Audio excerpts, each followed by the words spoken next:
On our last show, we took on the challenge of redoing a kitchen, our kitchen, and our goal was to be as resourceful with the renovation as possible. We deconstructed very carefully so that we could reuse everything in the space. We laid an amazing floor using old wooden beams that we cut up into tiles, covered up the walls with some salvaged bricks that were reclaimed from demolished buildings, and old metal roofing off of my parents' garage found its way to the ceiling. We used inexpensive cement mix and broken wine bottles to create some beautiful rustic countertops, experimented with a lot of new green building materials. The original cabinets from the space took an intentional beating to achieve just the right rustic, distressed look. We used leftover bits to custom build a couple of additional cabinets, and today we are all wrapped up in finishing things off. You're going to see us creatively disguise some of our old appliances and share our thoughts on when to buy, what to buy. We'll be planning up our countertop garden bed, adding a few butcher block style elements built out of scrap lumber, and lots of other salvage additions like lighting, old doors, hardware, vintage accessories. We're also going to talk about the wonderful properties of copper with some handcrafted sinks and other customized additions like a kids' kitchen center, lots of greenery, architectural elements, and whatever else transpires as we move things along. The resourceful renovating continues and comes to a completion today on Be Organic. I'm Michelle Beshin, and I love sharing ideas, especially ideas that celebrate nature, resourcefulness, and doing things yourself.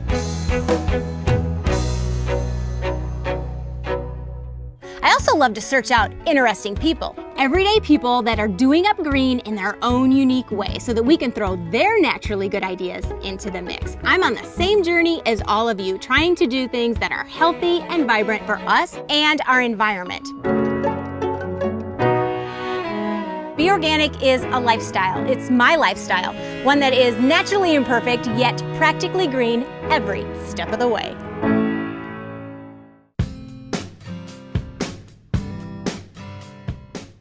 The appliances were the next big thing that we needed to address. And as we all know, there are arguments for all sides of all of the different options that are out there, and we could devote an entire show to just that topic. But for the purposes of this project, these are the choices that we ended up making. Originally, we were going to replace the water heater that was in the kitchen space with a tankless version like the one that we have over at our offices. But in the end, we went with the school of thought that sometimes the greenest purchase is the one not taken. It's not that old, it still works great, and unless something is ridiculously inefficient, it didn't make a lot of sense to dispose of it and consume something else. So we ended up converting the old pantry that was here to house it and the wall oven, because the one appliance that we did end up having to replace was the stovetop and the oven. And then we had to make another decision. Do we want to go with gas or electric? And there really are advantages to both. Again, an argument for all sides. We ended up going with a gas stovetop because it was the best fit for our lifestyle, our cooking needs for both personal and work use, and then an electric wall oven. And I think when it comes to all of the appliances and things that we use that require energy, it really comes down to being mindful about how we use them, being conscientious, and not being wasteful. The other appliances we're making do with what we originally had, the dishwasher, the refrigerator, and the microwave that was in the space. And sometimes when you replace things at different intervals, things start to get a bit mismatched, but there are clever, creative ways that you can disguise the look of your appliances. For instance, this is our refrigerator back here, and we created a bit of a built-in look by creating a cabinet for around it. We put the doors on pivot-style hinges. That way, they can slide right back inside alongside the edge of the fridge. They don't stick out into the room. You have easy access to things still, but we can close it off when we want to. We also kind of did the same thing with the microwave and built a cupboard for around it with doors to close it off. The microwave is actually an appliance that we rarely ever use, and I see it eventually probably being eliminated from the space. But for now, we can conceal it, and we still have easy access to it when we do want to use it. And whenever you're creating cabinetry for around your appliances, you just want to be, considerate and conscientious of leaving enough ventilation and room for the air to circulate around your appliances. That's very important. Otherwise, it's a fun way to kind of hide some of the things that you don't want to look at all of the time. So we're going to finish up with things here, and then we're going to move on to some other built-in features with the countertops.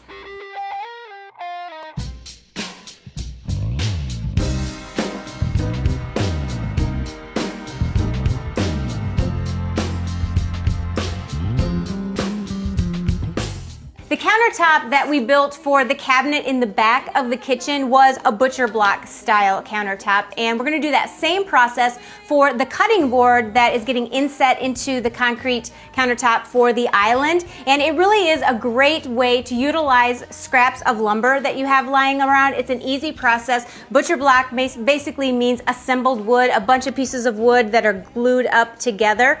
And we're going to reuse, we have a lot of scraps of old flooring left around, and you can create a butcher block style countertop or tabletop or cutting board, either edge grain or end grain. We're going to use the edge grain, and since we're using old flooring, it takes a couple more steps to get the flooring ready to actually glue together. We have to cut the tongue and groove off, we have to plane off the grooves on the back side, but first off we want to work with pieces that are of the same size, correct? Right, we're going to want to make sure that we get the thickness, so the way it's going to sit on the top, that they all need to be relatively kind of close. Yeah, and we're making a really thick cutting board. It's what, 2.5 inches thick? 2.5 inches thick, starting. It'll be a little lower than that when we get done. And that it'll create a very durable finish for our cutting board, as well as we have plenty of thickness, so it'll have a long life if we ever need to resurface it and sand it down as it starts to wear and getting a lot of, you know, cutting marks on it. So, all right, let's walk them through the...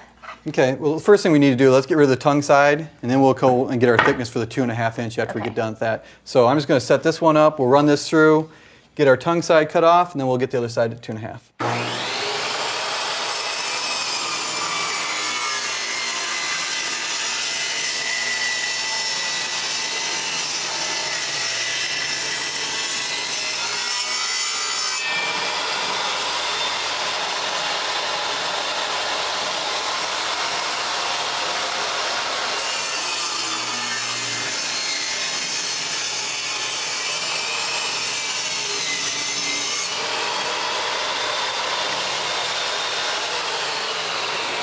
Now I just need to run this through here to remove the grooves on the back side as well as the finish on the top, right? Yep. Okay, and you could leave that on there. You would just see those holes in the end when you glued them together. Just be the edges of all you'd see.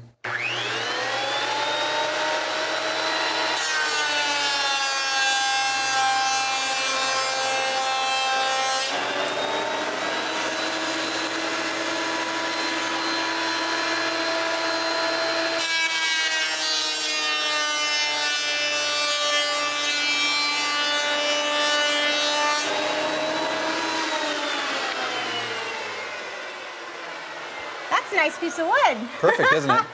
Those surface planers are nice. All right, and then we're just going to basically glue all of these together, right? Yep, now we'll just glue them together and they'll end up turning up just like this. Okay, and we glue both sides and put them inside some pipe clamps? Yep.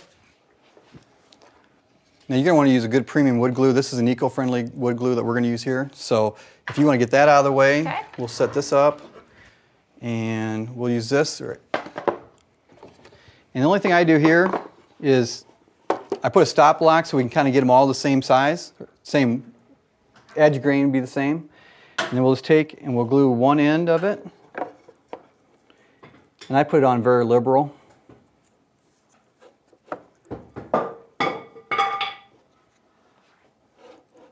And we'll get this side, and then all I do is sandwich it with the next one. So then I can put it like this, move this one out of the way, and I'll lay this one down and glue the next one. And if you want to take the time, you can cut all these ends off ahead of time, but we're going to cut them all down to size anyway, so at this point it really doesn't matter. We can just make one cut instead of making multiple cuts all on the little pieces. And even on these short boards, we're about 2 inches long from what the finished product is going to be. So like even this bit of a tongue that we have there, that's all going to get cut off, so we won't ever see that.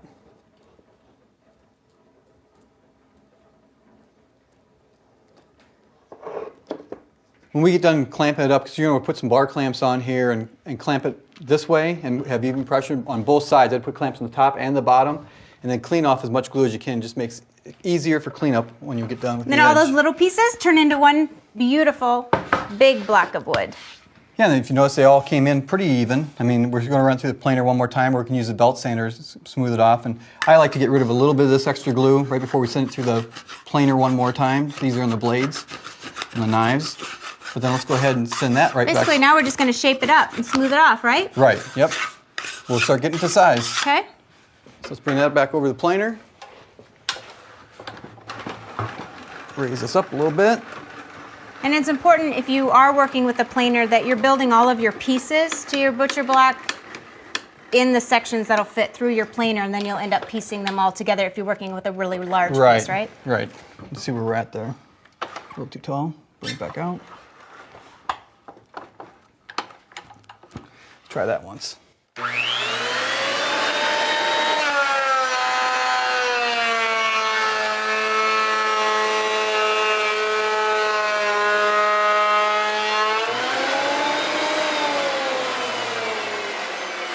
How pretty is that? Nice. Very nice. Now we'll just round out the edges, cut down the ends, and then we want to saturate it with a food grade butcher block oil, a mineral oil, and it's ready to use. Yep, we're going to want to put probably 5 to 10 coats Okay. since it's new to get it really sealed up. And then you can put beeswax on it also to really get it so water doesn't penetrate. And then you probably want to reseal it every 3 months or so? Every couple usually? months. Okay, Yep. all right, beautiful.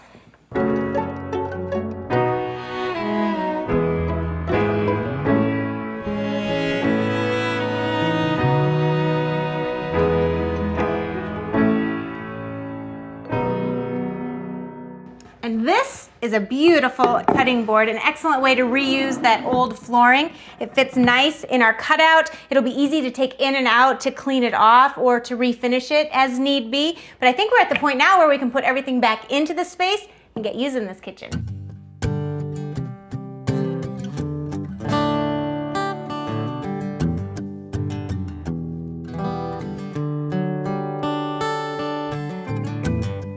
Well, the day started bad with a kick to the head. Only been an hour since I went to bed. Oh well, I guess I won't sleep again. Remember the cutout we left in the first countertop that we poured? Well, this is for our countertop garden bed, and I've been wanting to do one of these for a very long time. Our friend Matt made us this nice stainless tray that we're gonna stick in here. It's about 6 inches deep, 16 by 24, so I really have a nice area to plant up. And I'm gonna plant this up just like I would any other container. I'm gonna allow for some drainage at the bottom, so I'm gonna use some pea gravel. I'm gonna put about an inch layer inside there, and then top that off with a really rich organic soil mixed with some compost. After that, I'm going to put all of our favorite herbs and lettuces in there, the things that we really use in the kitchen on a daily basis. So I need to get things potted up here.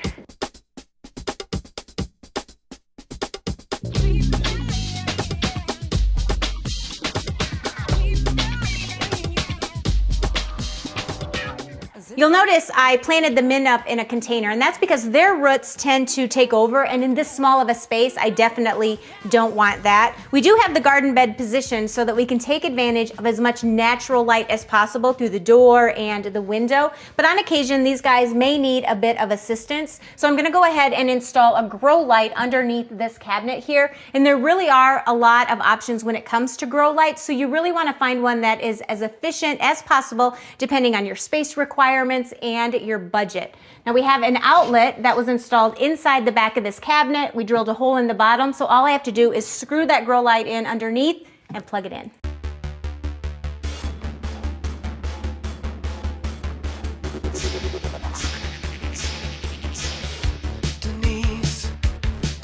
Let's go. I'll just keep it watered up, and I have instant access to all of the fresh herbs and things that I like to use in the kitchen on a daily basis.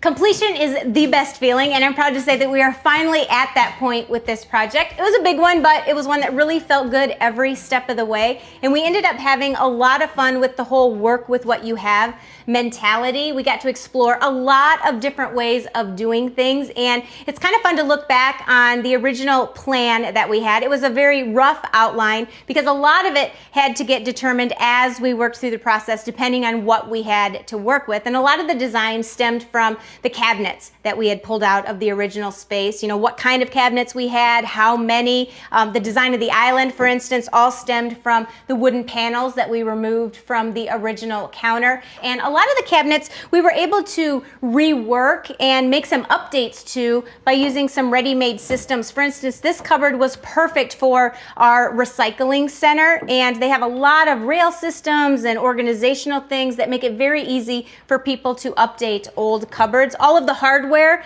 that is on the cabinets, we rummaged around, worked with things that I had sitting around in bins. We went out and purchased a few that we needed for the drawers from a salvage store just to get us to the number that we needed. We also ended up going with copper sinks. Copper was naturally great material to complement the old wood and the concrete and the glass. It really went well with the whole salvaged look. And some of the interesting things about copper are that copper has a living finish. It has a natural antimicrobial property, so it self-sanitizes and it destroys any sort of bacteria or viruses, and we kind of all know what a breeding ground the bottom of our kitchen sinks are, so the copper sink was the perfect choice, not only aesthetically, but also it helps contribute to a really clean environment. The lighting in the space, we ended up reusing all of the recessed lighting that was here originally. We just reconfigured and moved things around a bit. We made two additions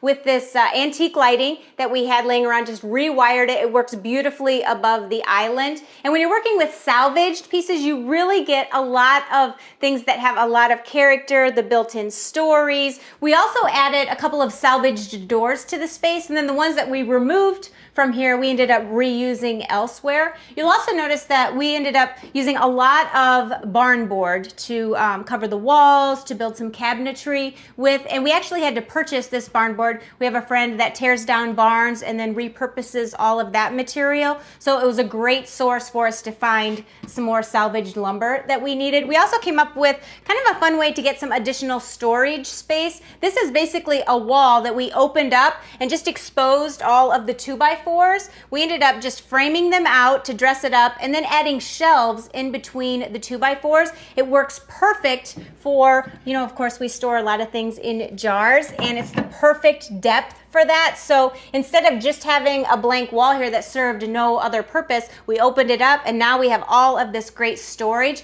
We then installed the other salvage door on this barn door rail system, and you can get these at any home improvement store. They're very easy to install, and it works out pretty slick because then the door doesn't open up into the room. It just slides right in front of this shelving. We can still close off the room off the kitchen, and this was kind of one of our more fun, clever ideas, or at least we think so. We did have a few cupboards left over from the space, but we ended up using those in this room, hung them on the back wall. That way we kind of have an extension of the kitchen, and we have some additional storage for canned goods and things, and the cabinetry really ended up looking nice in this space as well. And we really tried to make good use of every nook and cranny, especially when we tore things apart. The old pantry that we had to reconfigure to accommodate the wall oven and the water heater, we had some great storage opportunity at the top and the bottom of it, and instead of just walling that off, we left it open, did some built-in shelves. We also have some great storage down below. So no space went to waste. I also wanted to create a fun area for my daughter. She loves to do her own recipes, her own little concoctions. So we used whatever leftover material we had and built her own cupboard. That way it stores all of her little supplies and her cookbooks, and it makes it a lot more fun for her when she's in the kitchen and helping out with things. We then kind of rummaged around and looked for some architectural detail to add to the space. Everything was kind of flat. So we had some old columns and added them to some of the corners and on the wall here and there, cut one down to add underneath the island. We also, when we were rummaging around, found some old floor grates, and they make for great trivets. We just cleaned them up with the wire wheel, sealed them, and it really makes a nice hot plate. It's very decorative. We also wanted the place to have a very fresh and lively feel to it. So you'll notice that we have lots of things growing here and there, a lot of items that we use in the kitchen on a daily basis. There's other greenery scattered around to help keep the air nice and clean. And you know what?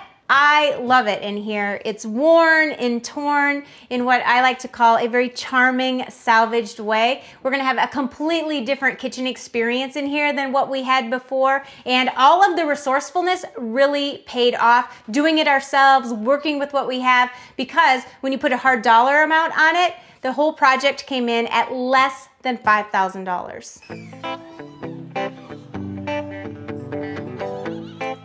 Don't be afraid to country now.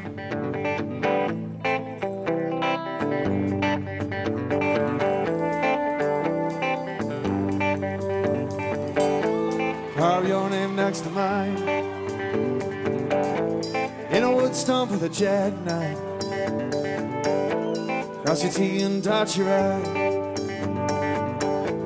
Carve your name next to mine. Made my mark and left my name. Maybe you could do the same. Grooves on a window pane. Made my mark and left my name. Won't you stand next to me and tell me who you want me to be? Only your eyes can see. Won't you stand next to me? You know, in one day we took everything out. And that's where it went really, really fast. And we thought, you know, we were going to be done in a month, which wasn't necessarily the case. But I think when we started taking it apart and we had the mindset of we need to reuse whatever we can when we were taking things out, it was kind of, I was surprised as to how much we actually had to work with. And it may have been a sin, but I'll press the ache to skin. Now everyone can see you're a part of me, almost like a guarantee that everyone can see. The years roll by, and soon I'll surely die. And there really wasn't a plan. We just went, as soon as we had the space open, you said... You just kind of start putting it all back together. And that's the fun, I mean, that takes a little bit out of the, sometimes when you have too much of a plan ahead of time, it makes it, then you get frustrated because you're not going according to the plan, always, per se. But when you're kind of doing the plan as you go along, it's not as frustrating because you're figuring it out as you go and you're making it work.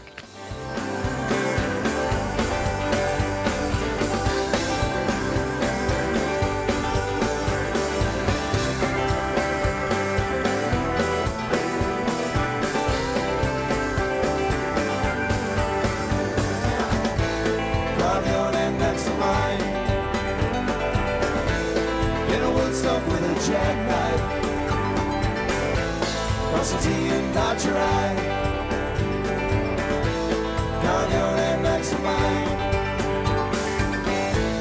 Carve your name next to mine. In a wood stump with a jackknife, cross your T and dot your I. Carve your name next to mine.